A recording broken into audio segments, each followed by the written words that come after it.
हाँ, पिछली क्लास में विशिष्ट बालक के प्रकार के अंतर्गत प्रतिभाशाली बालक की विशेषता की चर्चा हो रही थी। तीसरी विशेषता तक हो गया था ना। चौथी विशेषता है सामाजिक तथा संवेगात्मकशील गुण। सामाजिक तथा संवेगात्मकशील गुण, सोशल एंड इमोशनल ट्रेट्स।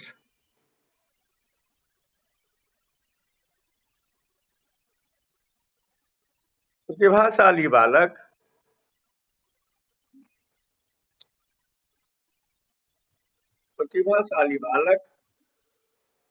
में प्रतिभाशाली बालक औसत बालकों की अपेक्षा अधिक सामाजिक होते हैं।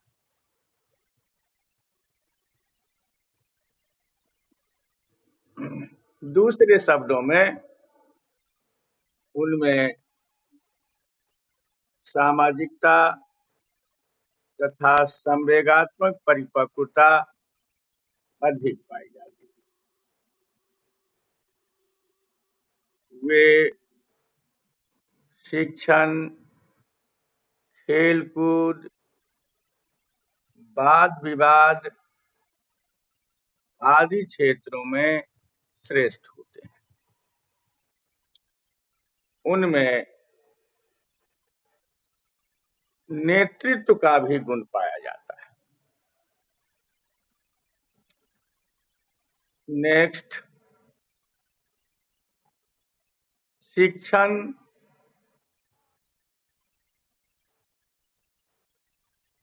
एवं शिक्षा, लर्निंग एंड एजुकेशन। प्रतिभाशाली बालक औसत बालकों की अपेक्षा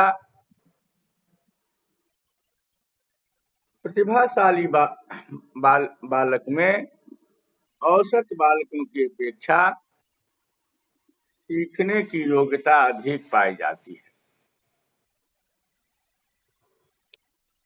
वे 3 माह पहले बोलना शुरू करते हैं और 2 माह पहले चलना सीख लेते हैं।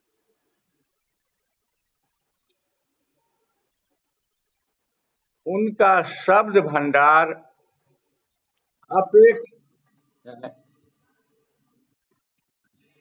बोलना शुरू करते हैं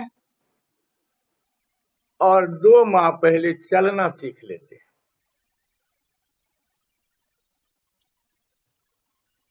उनका शब्द भंडार अपेक्षाकृत बड़ा होता है।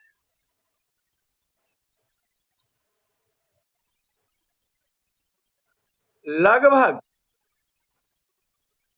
50% ऐसे छात्र विद्यालय में प्रवेश लेने से पूर्व ही पढ़ना सीख लेते हैं।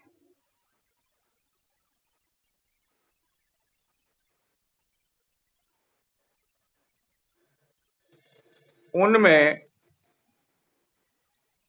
अमूर्त विषयों को सीखने की योग्यता अधिक पाई जाती है। उनमें अमूर्त विषयों को सीखने की योग्यता अधिक पाई जाती है। वे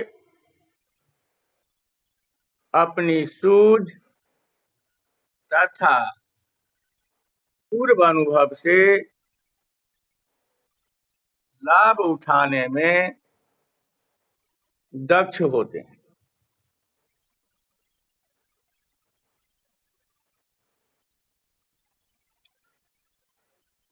वे संकेत मात्र से ही सब कुछ समझ जाते हैं।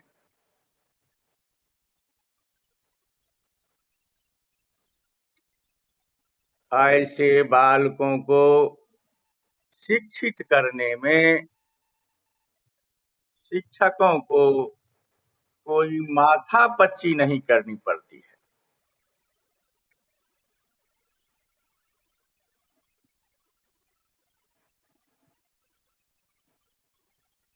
नेक्स्ट, प्रतिज्ञा पालन। नेक्स्ट नेक्स्ट प्रतिज्ञा पालन। Fulfilment of promise.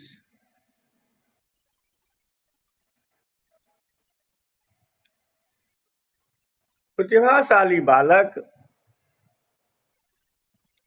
अपने बचपन के अनुभव को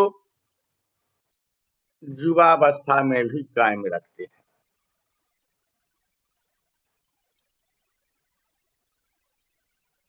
उम्र में वृद्धि के साथ साथ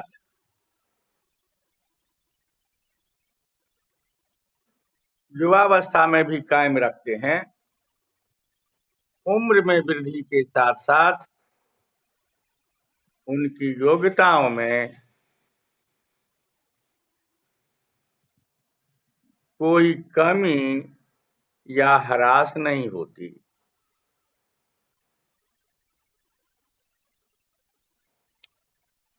बल्कि एक खास अनुपात में बढ़ती ही जाती है।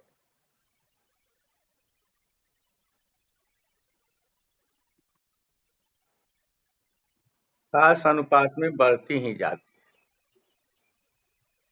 वे वादा के पक्के होते हैं।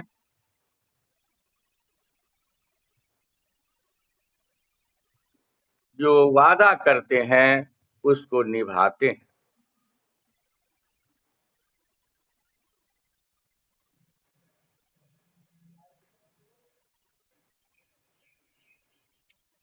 नेक्स्ट, अन्य विशेषताएं, अदर कैरेक्टरिस्टिक्स। अन्य विशेषताएं, अदर कैरेक्टरिस्टिक्स। टर्मन के अनुसार, TERMAN, टर्मन,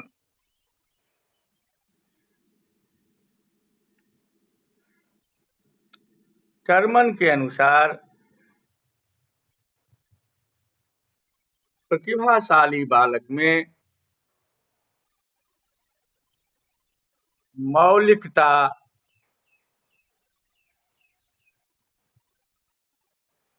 आनंद वृत्ति,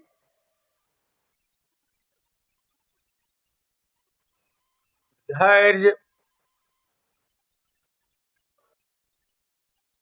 तथा सामान्यीकरण की क्षमता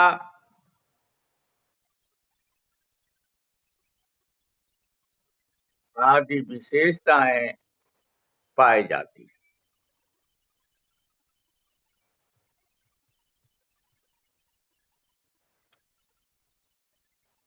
एबेरिल के अनुसार, AVERILL, AVERILL, एबेरिल के अनुसार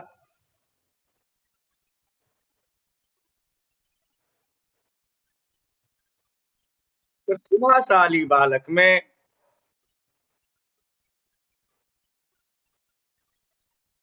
निम्नलिखित विशेषताएं पाई जाती है।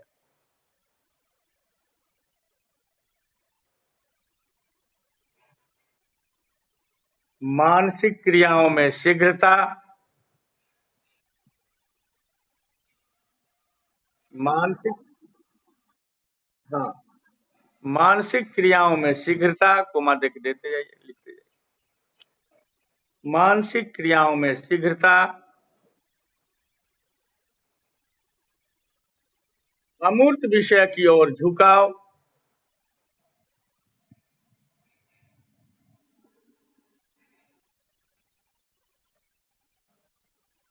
उच्च एवं विकसित शब्द भंडार की ओर झुकाव, उच्च एवं विकसित शब्द भंडार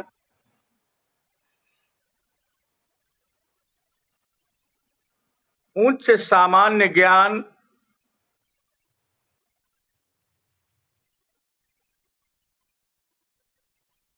उज्ज्वल सूझ का आकस्मिक परिचय, उज्ज्वल सूझ का आकस्मिक परिचय,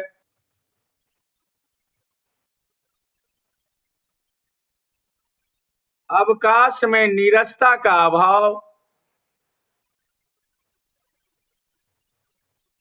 अवकाश में नीरसता का अभाव,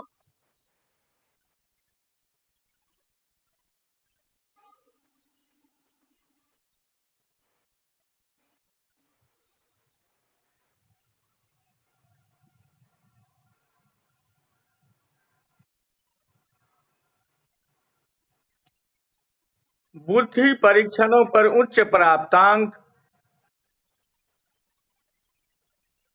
बुद्धि परीक्षणों पर उच्च प्राप्तांक,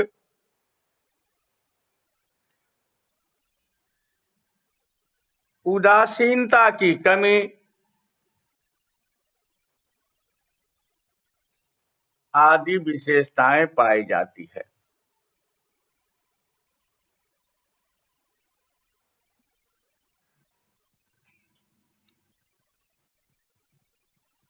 हिल ने HILL हिल ने अपने प्रयोगात्मक अध्ययनों के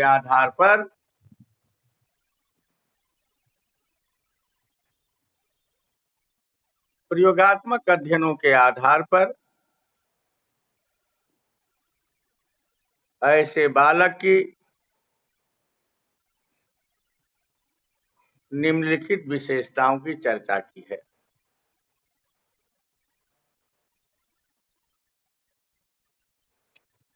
एकाग्रता की अत्यधिक क्षमता, विशेषताओं की चर्चा की है।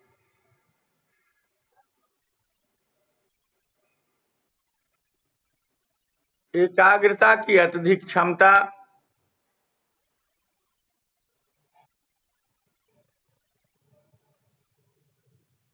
मौलिकता,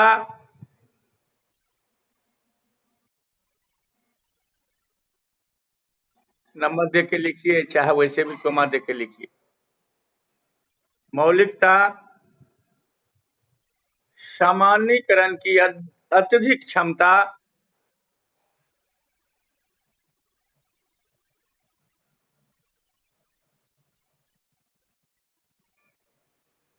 अमूर्त विषयों में अधिक रुचि,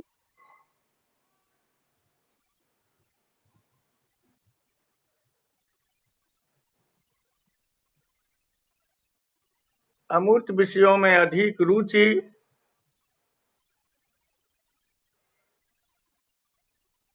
अल्प प्रतिक्रिया काल,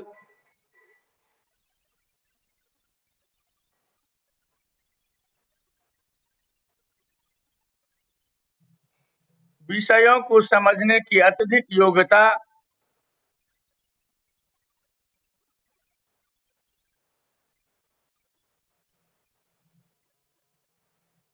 आत्म मूल्यांकन की योग्यता,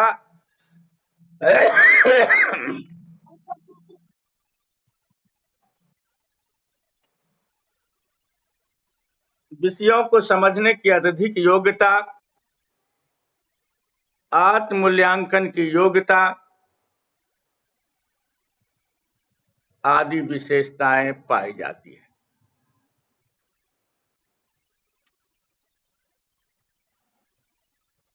उपर्युक्त विशेषताओं के आधार पर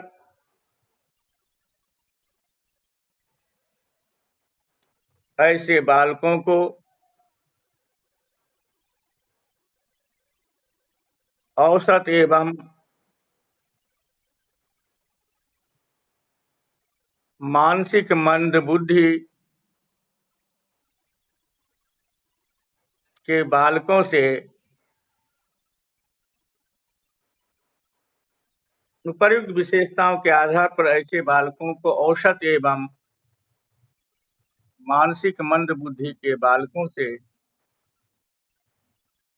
भिन्न किया जा सकता है।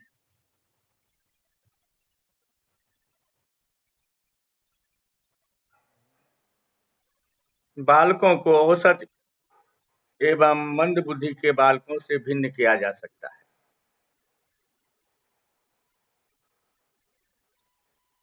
तो ये प्रतिभाशाली बालक की विशेषता पूरा हो गया। अब प्रतिभाशाली बालकों की शिक्षा, हेडलाइन लिखना, लिख लीजिए हेडलाइन, प्रतिभाशाली बालकों की शिक्षा।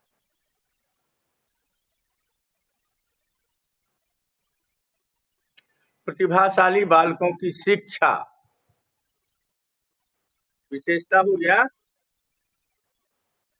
प्रतिभाशाली बालकों की शिक्षा, तो प्रतिभा प्रश्न ऐसा उठेगा, प्रतिभाशाली बालकों को कैसे शिक्षित किया जा सकता है, या प्रतिभाशाली बालकों की शिक्षा के लिए उपयुक्त कार्यक्रम प्रस्तुत करें। प्रतिभाशाली बालकों की शिक्षा के लिए उपयुक्त शैक्षिक कार्यक्रम प्रस्तुत करें, इस तरफ प्रश्न उठे। तो प्रतिभा, शिक्षा लिखिए ना, उसी से हो गया ना, समझ जाइए ना, उनको कैसे शिक्षित किया जाए, कैसे शैक्षिक कार्यक्रम उनके लिए प्रस्तुत किया जाए। प्रतिभाशाली बालकों की शिक्षा,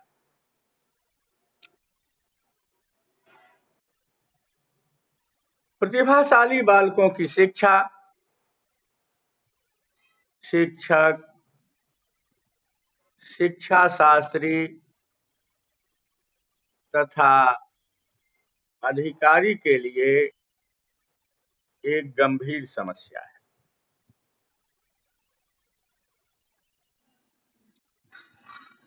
वास्तव में शिक्षा तथा अभियोजन की दृष्टि से ऐसे बालक काफी हद तक समस्या बालक होते हैं।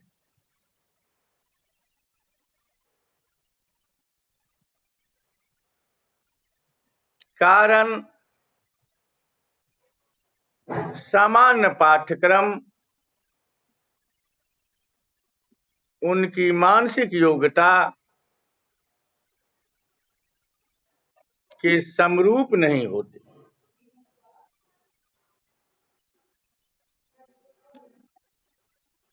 पाठ्यक्रम इतना आसान होता है कि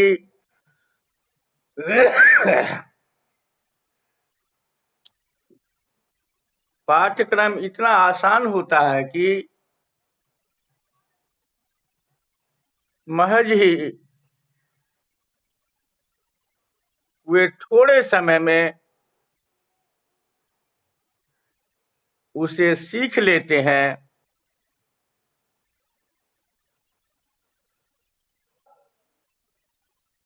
थोड़े ही समय में सीख लेते हैं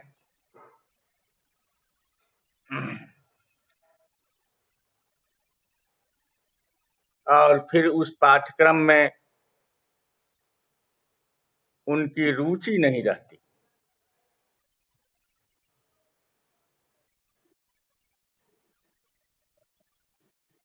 इस तरह एक ओर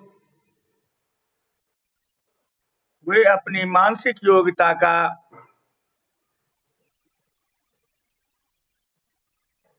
लाभ नहीं उठा पाते,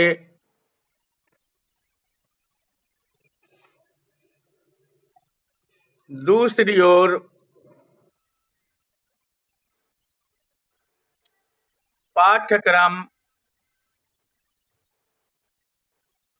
विद्यालय तथा शिक्षक के प्रति उदासीन बन जाते हैं।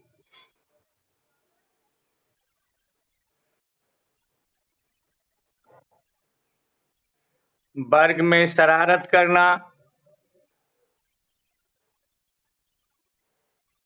वर्ग में शरारत करना, स्कूल से भाग जाना,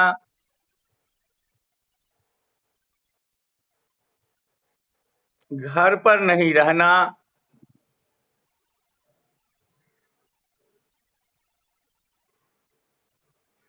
तथा दिवा स्वप्न में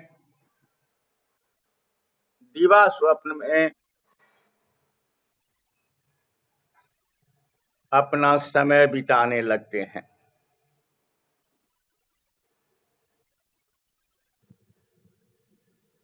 इस तरह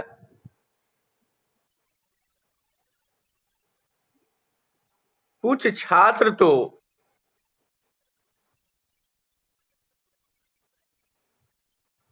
बाल अपराधी बन जाते हैं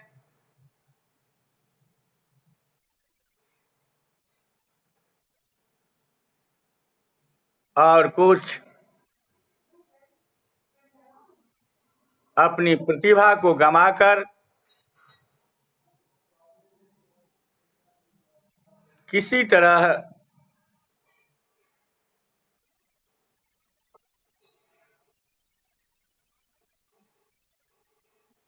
तरह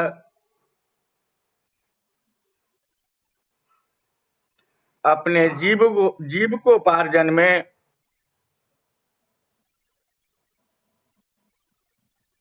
लग जाते हैं।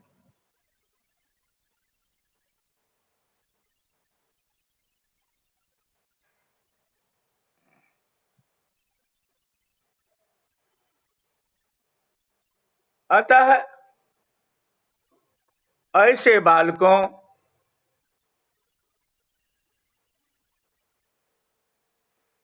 को किस तरह शिक्षित किया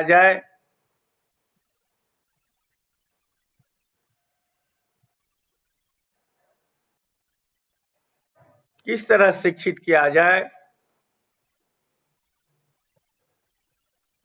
इसके लिए निम्नलिखित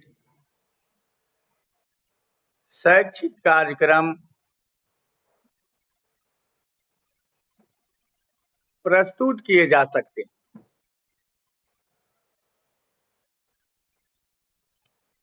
नंबर एक,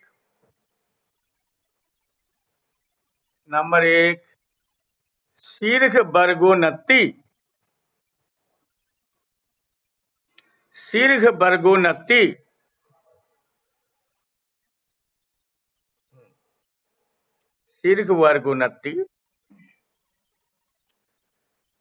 प्रतिभाशाली बालकों की शिक्षा के लिए यह आवश्यक है कि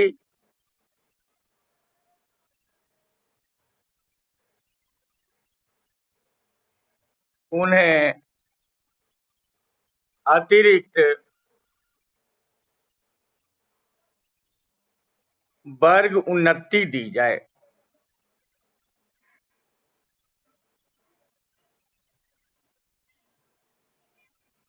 यदि कोई बालक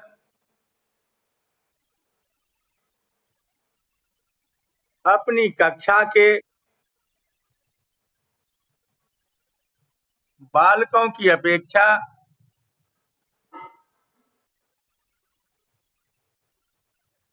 अधिक बुद्धि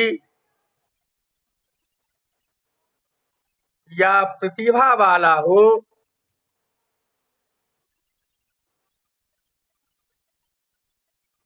तो उसे शीघ्र ही दूसरे उच्चतर वर्ग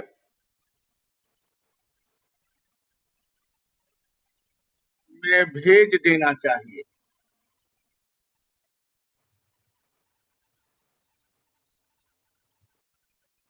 ऊंचे वर्ग का पाठ्यक्रम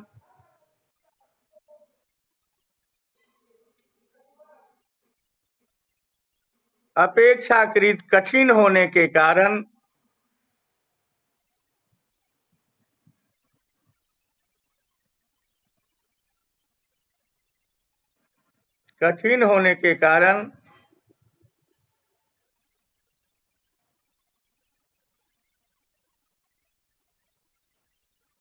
वह पाठ्यक्रम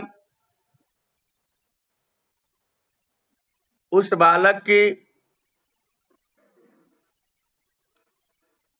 योग्यता के अनुकूल होगा,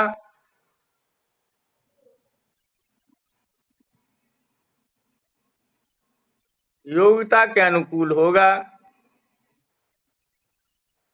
जिससे पाठ्यक्रम में उनकी रुचि बनी रहेगी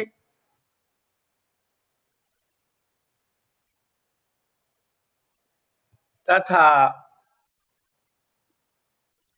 उसकी शिक्षा समुचित रूप से हो सकेगी।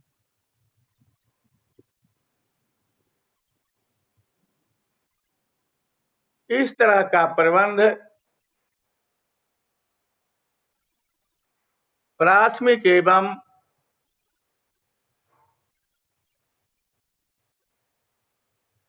माध्यमिक स्तरों पर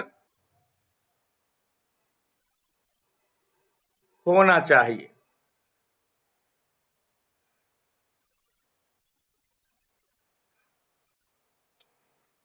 कॉलेज तथा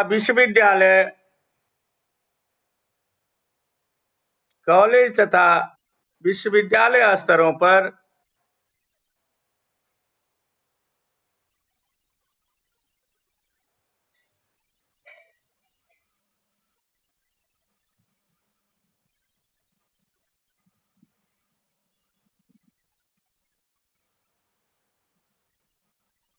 इसके बदले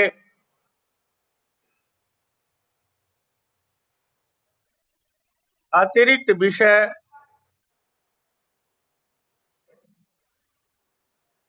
या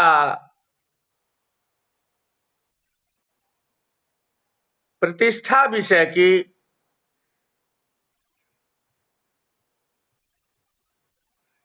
व्यवस्था उपयोगी है।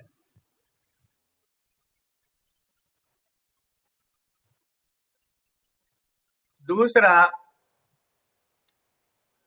पाठ्यक्रम की समृद्धि, पाठ्यक्रम की समृद्धि, इनरिचमेंट ऑफ करिकुलम, पाठ्यक्रम की समृद्धि। प्रतिभाशाली बालकों की शिक्षा के लिए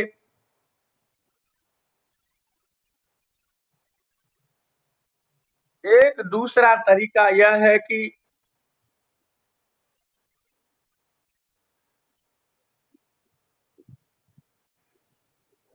ऐसे बालकों के लिए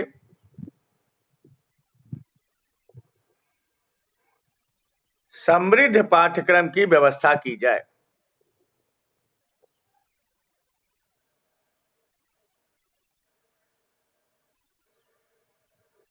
पाठ्यक्रम उस कक्षा के लिए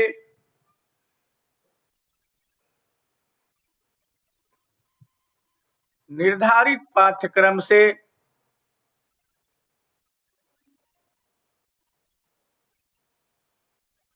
ऊंचे स्तर का होना चाहिए,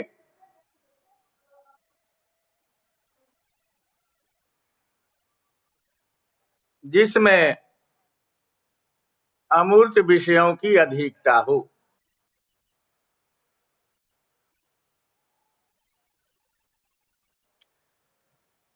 इस तरह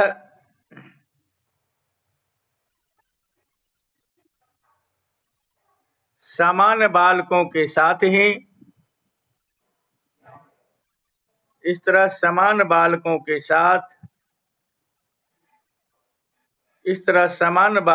साथ एक ही कक्षा में रखकर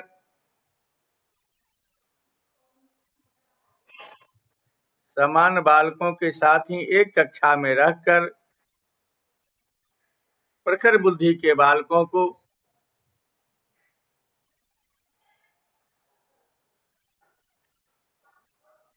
ऊंचे स्तर की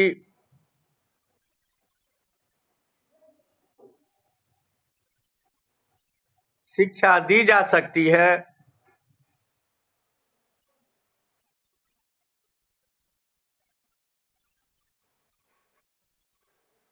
इससे इससे एक ओर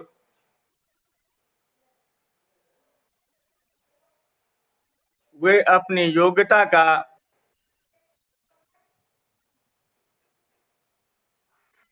पूरा पूरा लाभ उठा पाते हैं,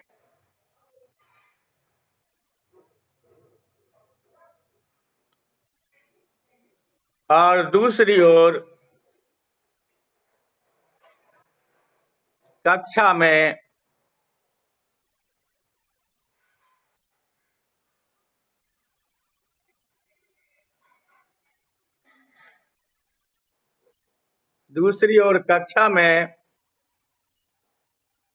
अपने साथियों के साथ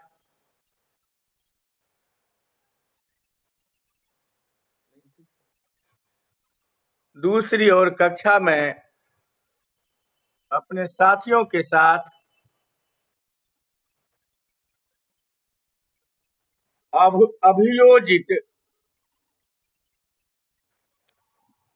होने में सफल हो पाते हैं।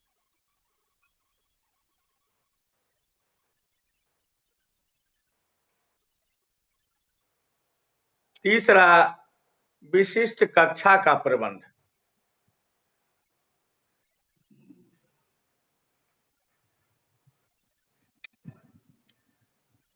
प्रतिभाशाली बालकों की शिक्षा के लिए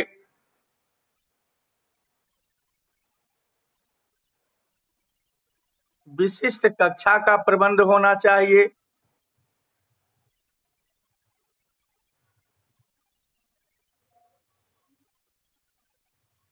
इस तरह की व्यवस्था से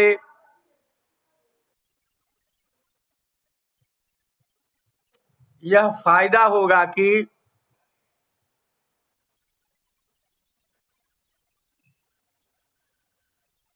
कक्षा के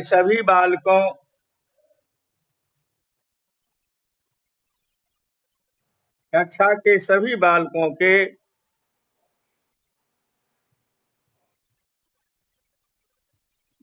बौद्धिक स्तर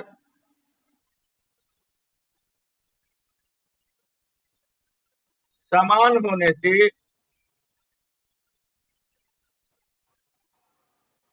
सभी बालकों के बौद्धिक स्तर समान होने से उनके लिए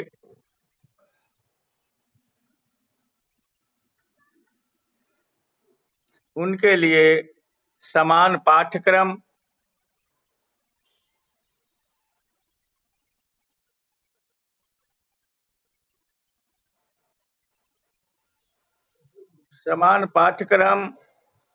उपयुक्त अध्यापन विधि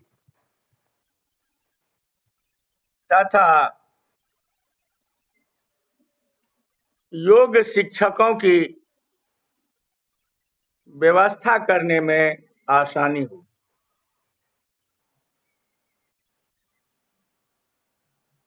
दूसरा, समान बौद्धिक स्तर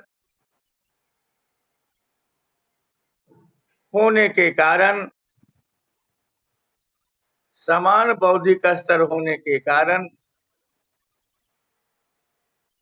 ऐसे बालकों में प्रतियोगिता की भावना उत्पन्न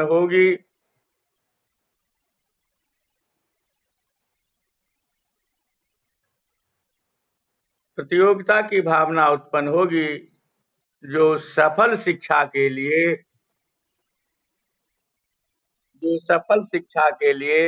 आवश्यक है।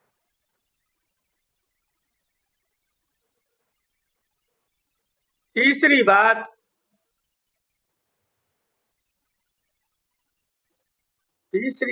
कक्षा के सभी बालक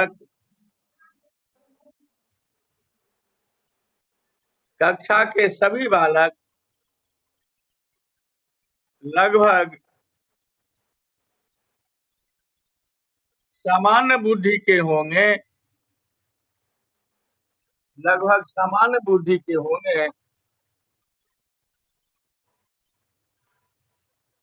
इसीलिए उसमें श्रेष्ठता या हीनता की भावना, श्रेष्ठता या हीनता की भावना उत्पन्न नहीं हो सकेगी।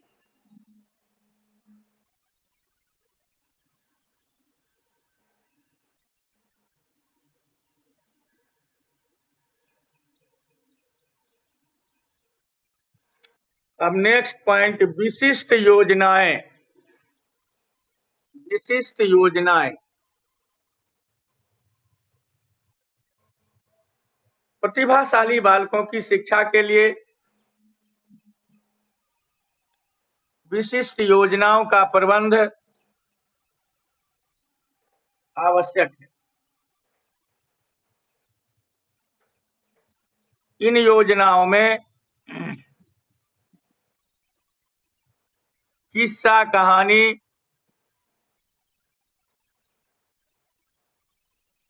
कविता, नाटक, चित्रकारी,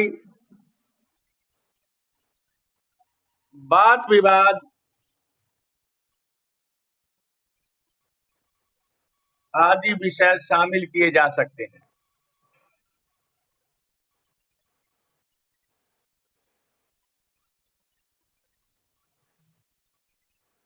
लेकिन याद रहे कि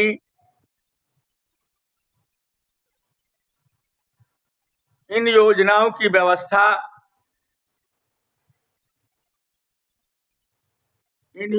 की व्यवस्था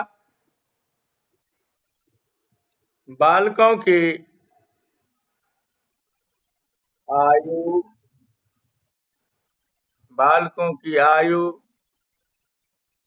मनोवृत्ति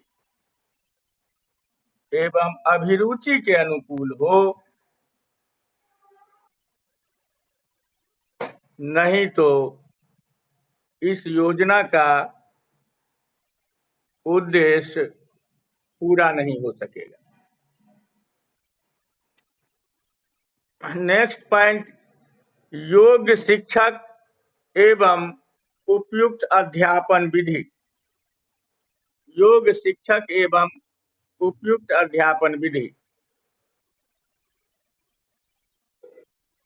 प्रतिभाशाली बालकों की सफल शिक्षा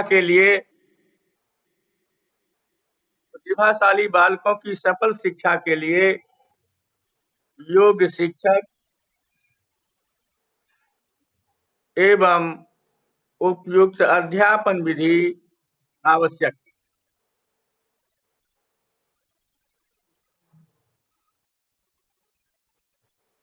प्रतिभाशाली बालकों की सफल शिक्षा के लिए योग्य शिक्षक एवं समुचित अध्यापन विधि आवश्यक है। शिक्षकों को बालकों के प्रति सचेत एवं